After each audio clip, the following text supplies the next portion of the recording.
Namaskar, today it's going to be a very special conversation where we have three eminent members of our community who are conscientious, who are active in making sure that we move forward together with clarity. And in order for us to have clarity, what is needed is proper understanding, which comes through proper dialogue.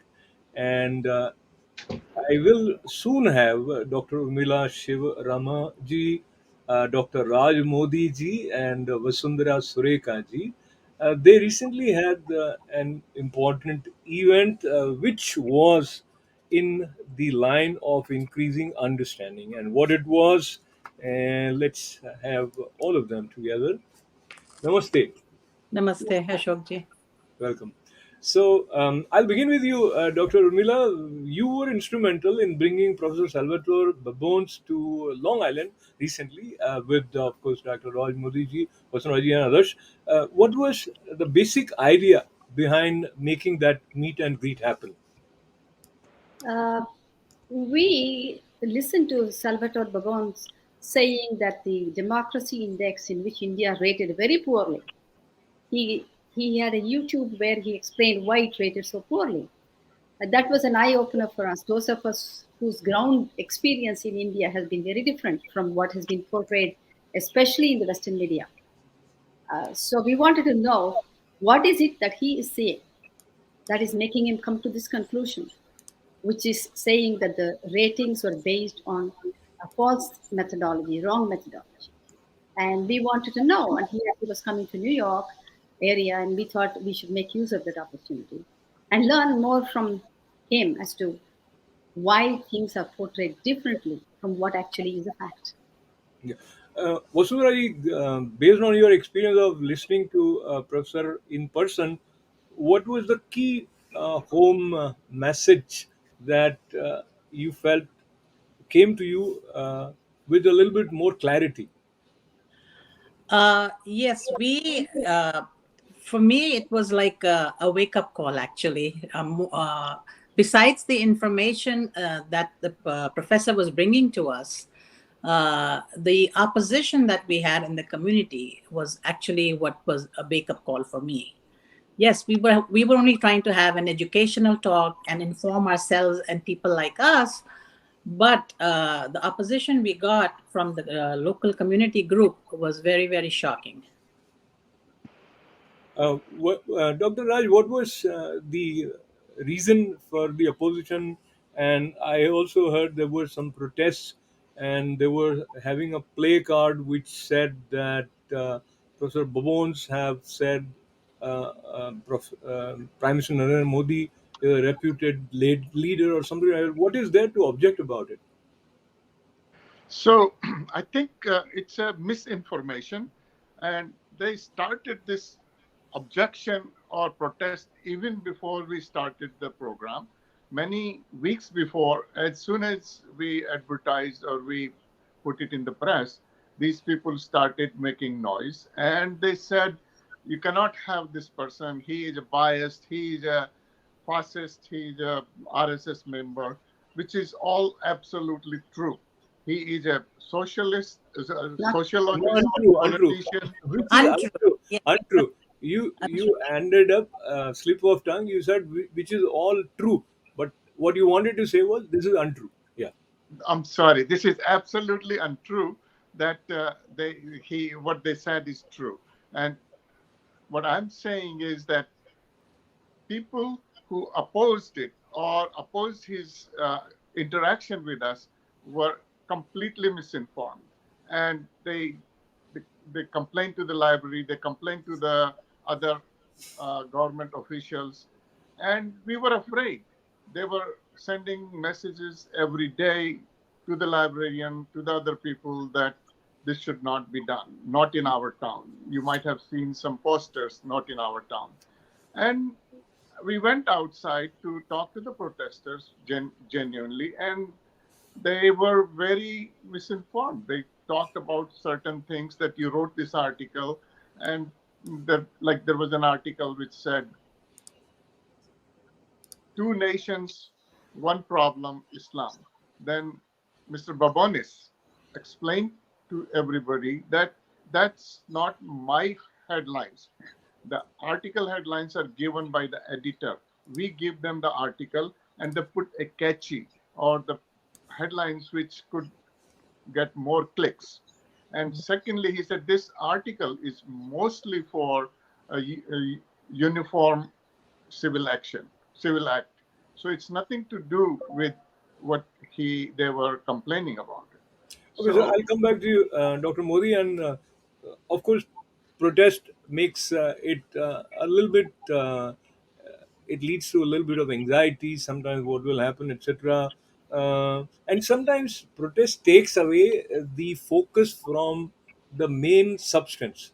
So let me try to bring in Dr. Urmila about the main substance. And you said it was eye opener. So what is it that with data and with his research, Professor Babons is bringing to the table, which hitherto has not been as clearly stated as he did, Dr. Mila. And again, we are talking in the context of India, Indian democracy, and as we refer to battle of narratives. So, talk to me about what is it that you find fresh in the approach of Dr. Babon. Okay, the two areas I would like to talk about. He was talking about major principles, indices by which a democracy is rated. One of them is index of discrimination, how the people feel discriminated. The second one is about the freedom of press. On the first count, he elaborated, although it appears, if you read the mainstream media, that India's rating for democracy is very poor. And he was surprised that it was lower than Hong Kong and lower than Myanmar in some circumstances. And we know the ground reality is not true. Those statements are not true. So he brought out the Pew Research data. It was a data consisting of nearly 30,000 people, the largest, almost the largest, or one of the largest in the world of this kind of a survey, where people, the self-reported survey, where majority of people who reported in that 76% of Muslims in India, Indian Muslims, did not feel discriminated. Only 24% felt the discrimination. This rate of discrimination was felt similarly by Sikhs. Similar rate of discrimination was felt by Christians. Hindus felt discriminated because they were Hindus in 16% of cases. So this is not that different from what Muslims felt. On the contrary, majority of Muslims did not feel discriminated. That's one point. The second point was 99% of Muslims felt that they were free to practice their religion in India. The third point was 98% of Muslims felt that they were proud to be Indian Muslims. These are contrary to what gets reported in media at large and Western media in particular. So these was based on the Pew Research data. The second point he made was about the freedom of press. He went through several points which this showed us the poor methodology on which the freedom of press was based, the index was constructed upon. Based on that, Hong Kong had a better freedom of press than India, and Hong Kong has no freedom at all. It's ruled under the China. So it made no sense. So he explained to us why it happens, and as a statistician, he brought out several technical points. It was a very academic exercise. And he went on to say that this is why people are reporting such poor indices. And his own experience when he visited India, and he has visited India twice, he finds that the Indian press is robust and he does not think it is in any way muzzled. But this is not based on social science data, because there is no real social science data which is meaningful about press freedom in India. So these two are the major points he brought out. Yeah. So, This yeah, yeah. appreciate that, Dr. Urmila. And Vasundhara ji, while we talk about battle of narratives, and this term has become very popular, we earlier used to read, I think that still continues, that clash of cultures, or if you look at the polarization in the world, whether it is America, India, there are certain ideas, ideologies rather, which then gets associated with a particular political flow, and that is also true in the case of India, and very much actually. Before the visit of Indian Prime Minister, there was visit of an opposition leader who was also putting question mark on the efficacy of Indian democracy. Now, Right. having said that, the way a particular idea is tilted while it is presented through news media, or the way uh, academicians and intellectuals talk about it, results into certain impressions gaining more weightage than others. Do you see that, Vasundhara ji, happening? Dr. Raj Modi settle down because we need less restlessness for proper dialogue to blossom. So, Vasundhara ji. Yeah. Yes, definitely. We see a lot of distortion and exaggeration, especially about the conditions in India or the status of the minorities in India, especially in the Western media. And when the intellectuals who are writing for these Western media outlets, they exaggerate the negative so much, and the Western uh, in the West, that they start believing it because they really don't have first-hand knowledge of India. They are going by what is being written in the media. They are not actually visiting India and seeing the conditions there. So all the exaggerations and all the misinformations that are being put is really bashing India, you know, making it look really bad.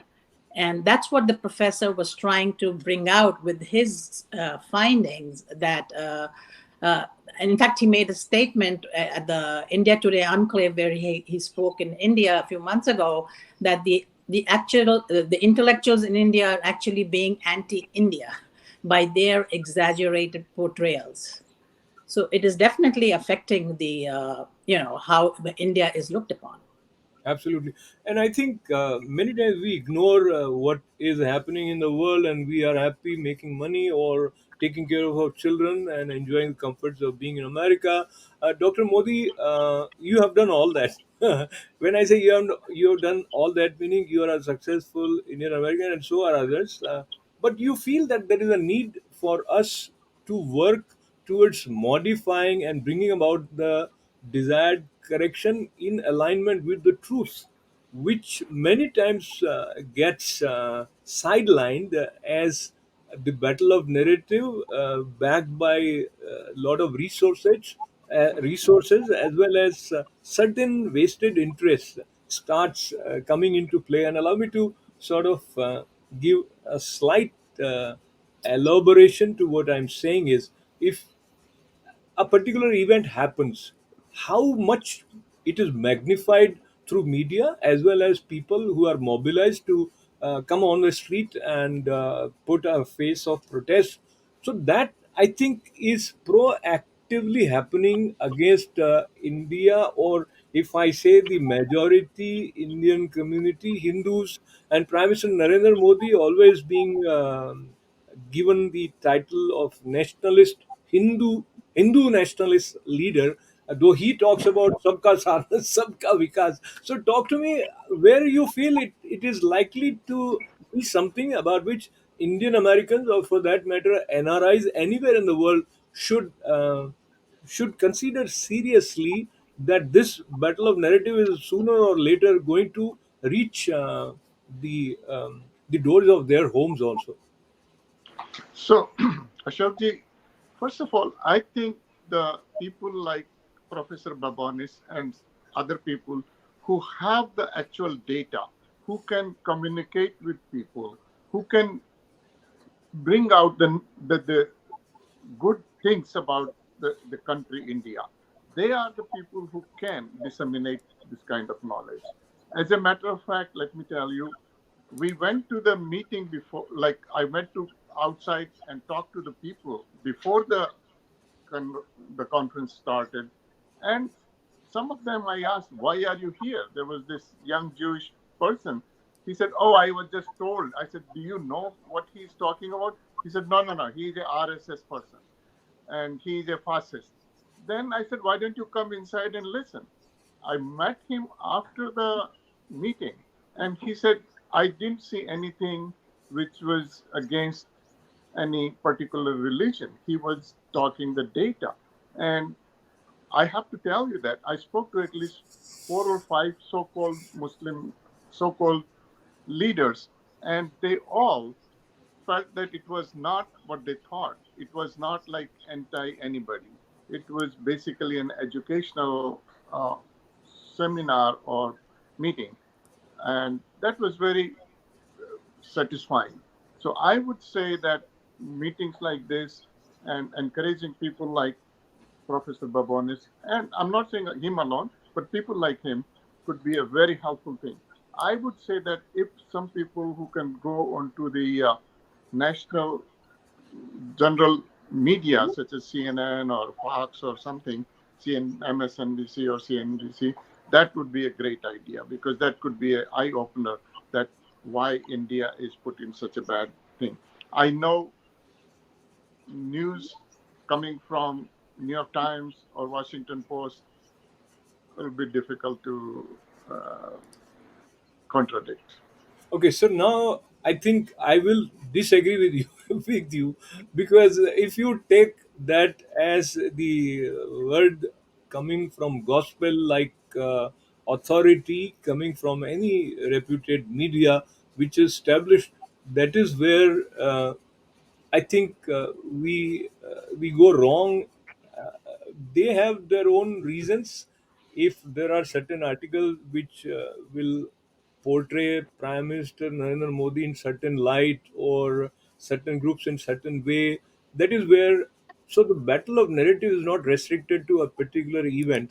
It is a huge global affair, Dr. Urmila, I feel, and there are multiple reasons. India's economic rise, India's presence on the global scene, and then in general, while people are talking across the globe, they are identifying India as primarily a Hindu majority nation.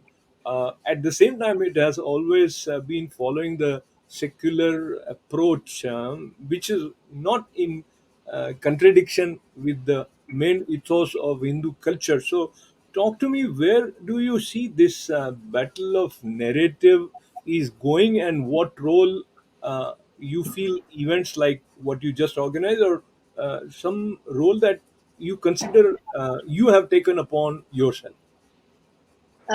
Yes, this battle of narratives, big conflict for us, those who are living the dharmic tradition and who have visited India, is what is happening in India is following the dharmic principles and values, which, like you correctly said, are not opposed to the secular values. So we believe very fundamentally in allowing people to express their opinions, their traditions, their values of people of any kind. So why is India being portrayed in the major media, which is one of the things he also highlighted, the professor, which is that do not have reporters on the ground, even the big media outlets. They take information from the Indian intellectuals. And for some reason, the Indian intellectuals do not think well enough of themselves. Maybe they want to be 100% right. They want no discrimination. As the professor himself says, that is impossible to have a no discrimination in society. So they're expecting something that may be impossible, and they're saying that is, I'm being very generous when I say this, that the Indian intellectuals may have a very high standard, which the country of India is not able to meet. It's a very complex and diverse country. They are not, again, comparing themselves to America or anything like that. In this instance of discrimination against Muslims in India, 24% of people, Muslims, felt discriminated in India, Indian Muslims, as opposed to 42% of Asian Americans felt discriminated in America. You never hear in a big way discrimination against Asian Americans. 80% of Black Americans felt discriminated in America. We hear a bit about it, not enough. If 80% of them feel discriminated, there should be a bigger hue and cry. They are making such a big cry and hue and cry about Muslims being discriminated in India when the data is pointing to the opposite. So where have we failed? We have failed in examining the data. We, meaning Western press, Western journalists, they don't do it because it's not important enough for them. We in India, Indian journalists haven't done it. because they just want to give the substance that the Westerners want to hear, to give what somebody else wants to hear. And a few voices who speak against it are somehow uh, not heard, or they try to close their muzzle their voices. So, and it's also a big financial aspect to it. You need large amounts of money to counter these big press houses. So money is one. The lack of awareness among Indians in India and among Indians here is very big, and the Westerners are not interested in us. So So let me interrupt you, and as we move towards the concluding part of our conversation, Vasundhara ji, you have been a part of education, being an educator. I think awareness with objectivity requires one well-informed sources, whether in the form of individuals or media. At the same time, people who are open to listen and appreciate, as Dr. Modi shared his experience of having interacted with some people who were considering this as an unpleasant event, felt more enriched by being a part of it, and some of their misconceptions were removed. So talk to me, what is it that common Indian American should be doing to work towards bringing the correct picture to the light? I'm very glad you asked that question to me. As an educator, I feel educating the public is so very important to raise awareness about any issue. I mean, especially for me, out of this, that's the reason why we actually had the talk, was to raise awareness not only amongst the American community, but even among our own Indian youngsters who have been raised here. They are also very swayed by the one-sided opinions and news that they read in the media outlets. So we wanted to be. So I feel bringing awareness and bringing facts to the public is very, very important.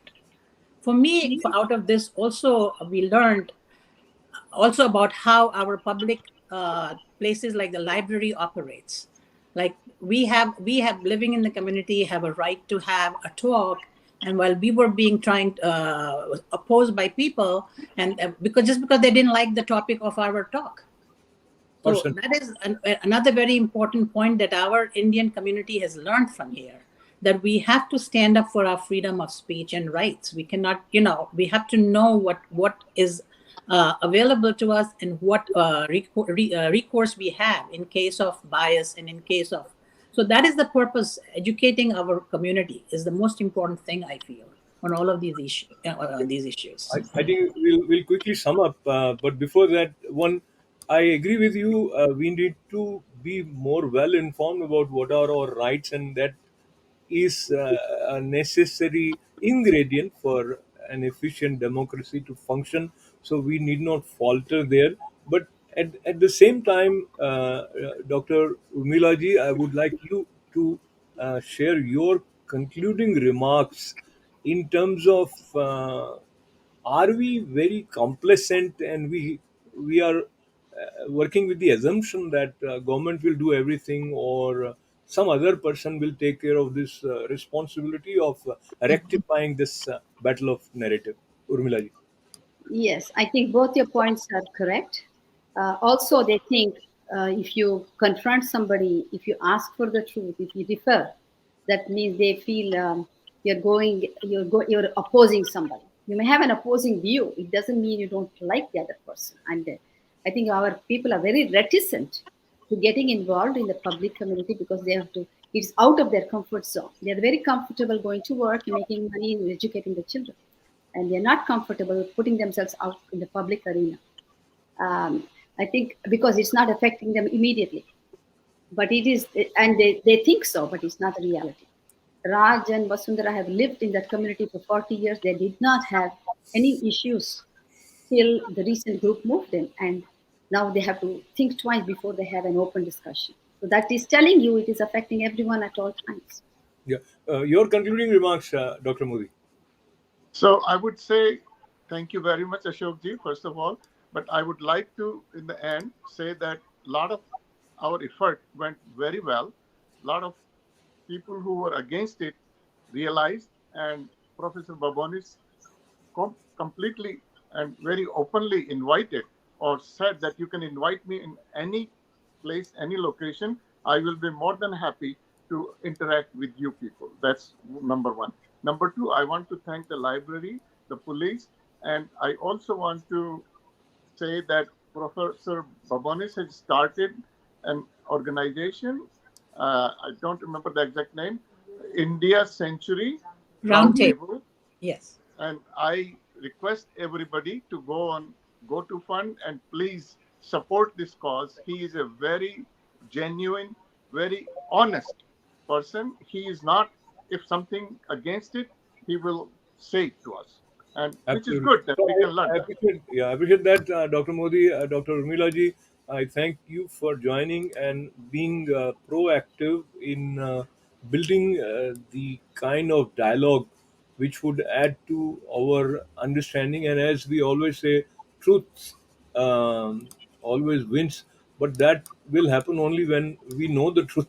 We know the truth, Exactly. and we stand by the truth. Otherwise, truth is actually depending on our For commitment sure.